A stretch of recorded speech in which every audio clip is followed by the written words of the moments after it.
Hello again from AM Builds. Today's video is about my Festool TKS80 with saw stop. Living in the UK, I have looked stateside longingly at the saw stop family and then had to endure a long period of anticipation when Festool teased us in Europe about the arrival of the TKS80. As previously only a spare-time hobbyist and builder, I've not allowed myself a table saw as I spent most of my working days in the operating theatre and the need for a full set of functioning digits trumped all considerations.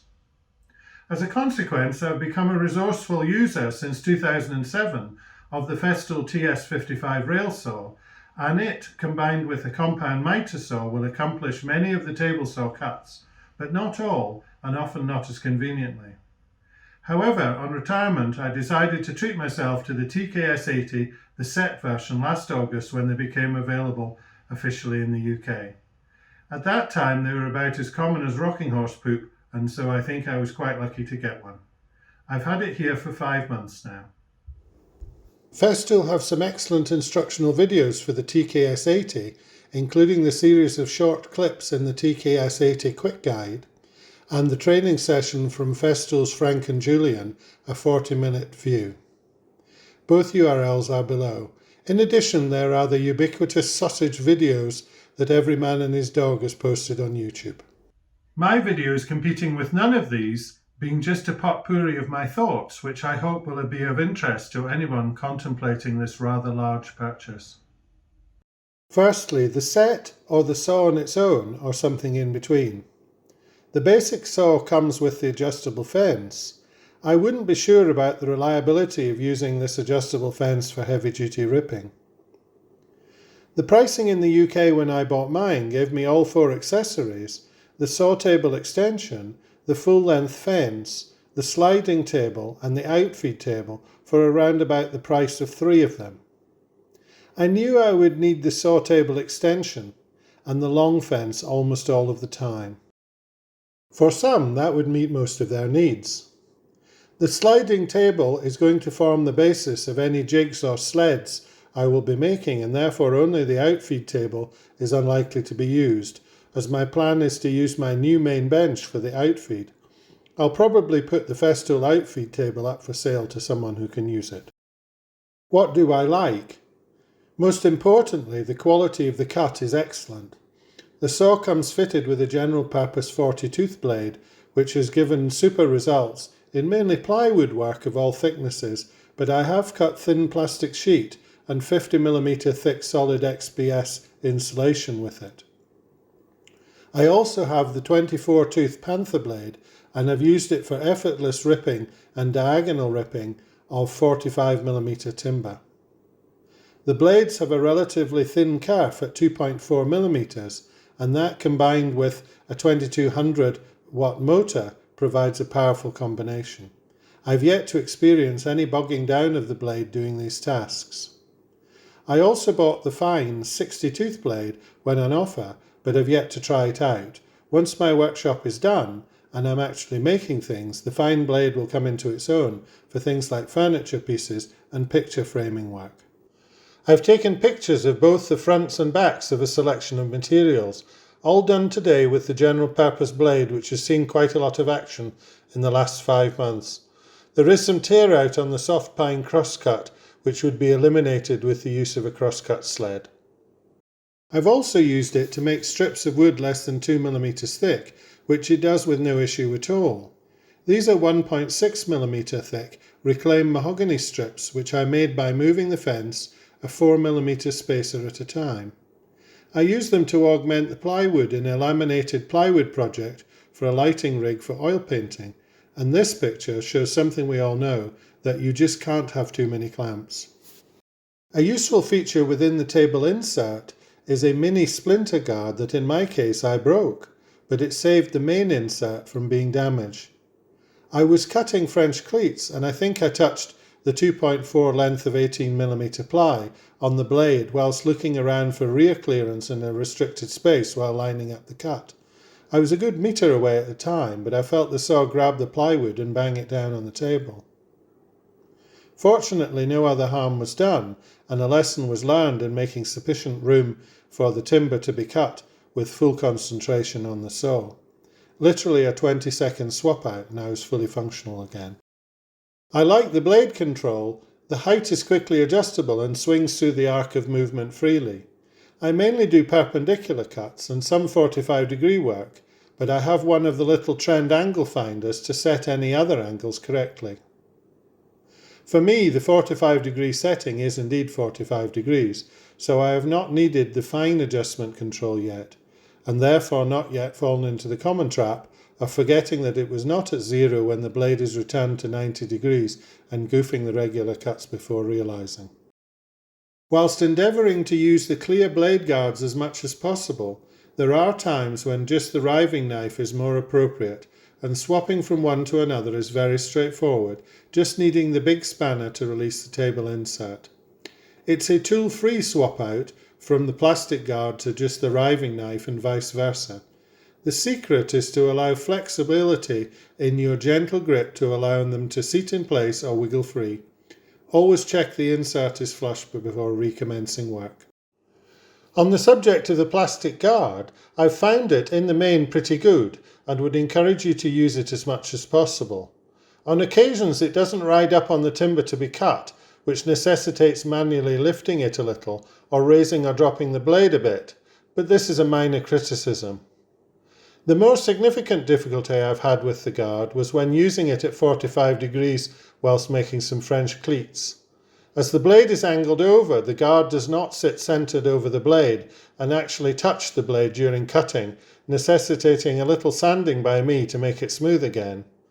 I then swapped to the riving knife only for this task and shall do so in the future for 45-degree rips to preserve the guard. I like the observation window that lets you see the blade through the guard whilst making partial cuts in the workpiece. A neat feature is the QR code beside the on-off switch. Scanning this with your mobile brings up a menu of short videos of all of the routine saw assembly and adjustments, ideal for the things you don't do every day. Things I'm not so sure about. The saw has no mitre slot, which rendered all of my homework about making jigs and sleds redundant. Having bought a few Festools now, Festool do seem to have a desire to do something different from everyone else, and I'm going to have to design accessories to take advantage of what seems to be a very smooth and secure sliding table, which can be quickly fitted and taken from the saw. However, I did find two issues with the sliding table. The rail is fitted to two plastic clips, each with a captive nut, and you can fit the table rail overlapping the back or the front of the main saw table. As there is a lot of freedom of movement in the rail thumb screws and the captive nuts, it's very easy to misthread the nuts, and the nuts are of soft metal. I had to run a set of taps through both nuts to restore the threads. It works okay, but I feel a little short of the usual Festool strive for perfection. If that happened on site without taps to hand, and then you couldn't use the table, you'd be mighty frustrated. The other issue with the sliding table is that it can foul on the unused thumb screw. As I will almost always be using it protruding at the back, I simply fitted an M6 nylock nut and penny washer and the problem was solved. My final gripe is the height of the table is only 900mm. My existing bench is 970, a height that suits me at 188 tall, or 6'2" in old money. My mitre station is 970mm, and I'm planning a new bench at the same height, which really means the saw should be at 975 or so to use my bench as an outfeed table. Things that are not working for me, no fault of the product, but it's very much on the negative for me, is that the saw is clearly designed as a mobile tool for the discerning woodworker to take in a vehicle and set up on site, with folding legs and removable accessories. That doesn't work so well for me as I'm workshop based and have need on account of my limited space to move the saw around to accommodate long stock and the changing needs of other work in the space. The two wheels are wheelbarrow-like, which moves manoeuvring the saw awkward in my small space. In addition, I found the stabilising sticks worked themselves loose, and so when I did move my saw, they fell rather frustratingly to the floor. With only having 5 by 3.5 metres for my shop, I also don't have the luxury of losing all the space under the saw and the extension tables when I could use it for storage, but to do so would make moving the saw very time consuming. That's why I decided to make myself a shop cart for it, and this is what I came up with. Built on a CLS and birch plywood torsion box base with 6 casters, 4 of whom lock, the saw is fully supported on its frame feet with the legs removed. The table is now 975mm high. It is likely wildly over-engineered, as lacking the knowledge to do the calculation, I tend to have a somewhat Victorian attitude to structural strength, but take comfort from the fact that many of their objects are still in daily use, indeed as is my 1872 Victorian house here, as a testament to their robust design and construction.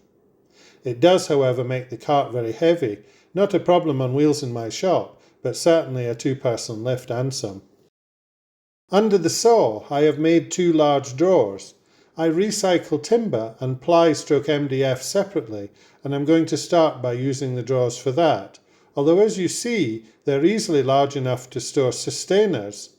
You could probably do away with the central divider and even the top rail for maximum flexibility if used for general storage. I have removed the Festool folding legs to facilitate dropping scraps in the bins without having to pull them out, and also maximising access to the business end of the saw. Under the side extension table, I have created a storage space for jigs and sleds for when I make them, or I could use it for storing smaller plywood offcuts. The side extension table simply sits on my cart, fixed to the table saw with the thumb screws, and the diagonal rails are folded away to maximise the space. There is access on either side to facilitate undoing the thumb screws to remove the side table for access when required to the saw, and it may be that some of the sleds will run on this groove rather than having to be wide enough to span the side table as well. The cart, of course, allows the full use of the sliding table and angled fence.